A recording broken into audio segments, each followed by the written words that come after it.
2023 жылдын апрель айынын жыйынтыгы боюнча Кыргызстандын жалпы карызы 5 миллиард 640 миң 134 миллион доллар же 493 миллиард 642 бүтүн 185 миллион сомго жетти.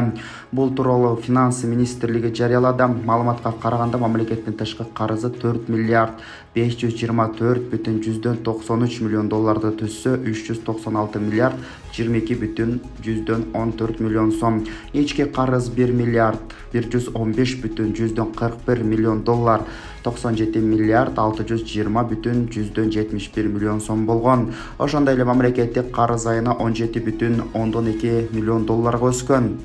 Бүгүн 22-июнда Бишкекте президент Садыр Жапаров жана өлкөгө расмий сапар менен келген Германиянын федералдык президенти Франк-Вальтер Штайнмайердин расмий жолугушуу аземи болуп өттү.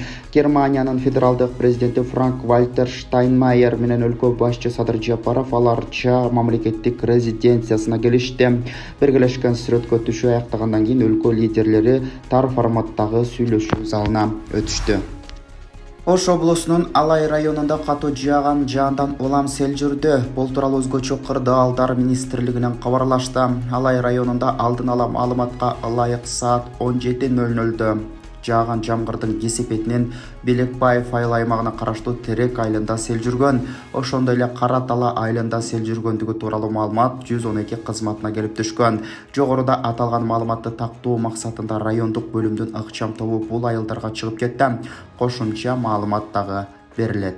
Ысык көлдүн түбүнөн 12 марттан бери 7150 килограмм таштанды жана 96 миң синтетикалык тор чыгарылды. Бул тууралуу өзгөчө кырдаалдар министрлигинен кабарлашты. Ысык көлдү таштандылардан жана балык уулаган торлордон тазалоо иштери улантылууда. Чолпон Ата, Боз Тери, Булан сөгөтөдө жайгашкан эс алуучу жайлардагы суу астынан желим бөтөлкөлөр арбын чыгып жатканын билдирген суучулдар. Учурдагы сезондо көлдүн тазалыгына жоопкерчиликтүү мамиле кылууга чакырат деп айтылат маалыматта. Белгилеп кетсек, быйыл ысык көлдүн флора жана фаунасына зыян алып келген таштандылардан жана балык уулоочу торлордон тазалоо иши президент Садыр Жапаровдун жарлыгынын негизинде масштабтуу түрдө башталган. Ага ылайык бир катар министрликтерден турган жумушчу топ түзүлүп, тиешелүү иштер жүргүзүлүүдө.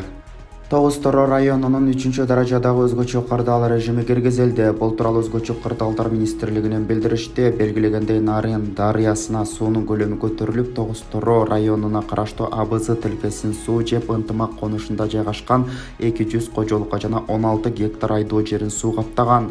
Ошондой эле аэропорттун учуу конуу тилкесин суу жеп кетүү коркунучу пайда болгон. Мындан улам Тоғыз-Тороо райондук жарандык коргонуу комиссиясына айгай жарыяланып, Жалал Абад облустук жарандык коргонуу башчысы Абдысаттар Сыргабаев жана ÖКМКнын Жалал Абад облусу боюнча башкармалыгынын башчысы полковник Абдул Насир Закировдун катышуусунда штабтык отурум өтүп, Тоғыз-Тороо районуна 3-даражадагы өзгөчө кырдаал режими киргизилген. Жеринде Нарын дарыясынын белгиленген тилкесинде суунун нугун буруу иштери жүрүүдө. Өзгөчө кырдаалдар министрлигинен жана жарандык коргонуу кызматынан тиешелүү оор техникалар тартылып, алар күйүүчү май менен камсыздалды. Урматтуу мекендештер, сиз чек арага ишеничтүү барууну, жигирди чыкты жазап таза документ менен жүрүүнү кааласаңыз, анда ишеничтүү айдоочу Мухиддин кызматта. Ортомчусуз до конца чек арага өз алып кирип алып чыгат. Заманбап комфорт машинада жылуу жумшак барып келесиз. Ак кеме же Москвардан келдим десеңиз, бекер кара тизмеден текшерип документке жардам берет. 24 саат WhatsApp жана байланыш +8 926 213 0060 +8 965 402 93 Мухиддин.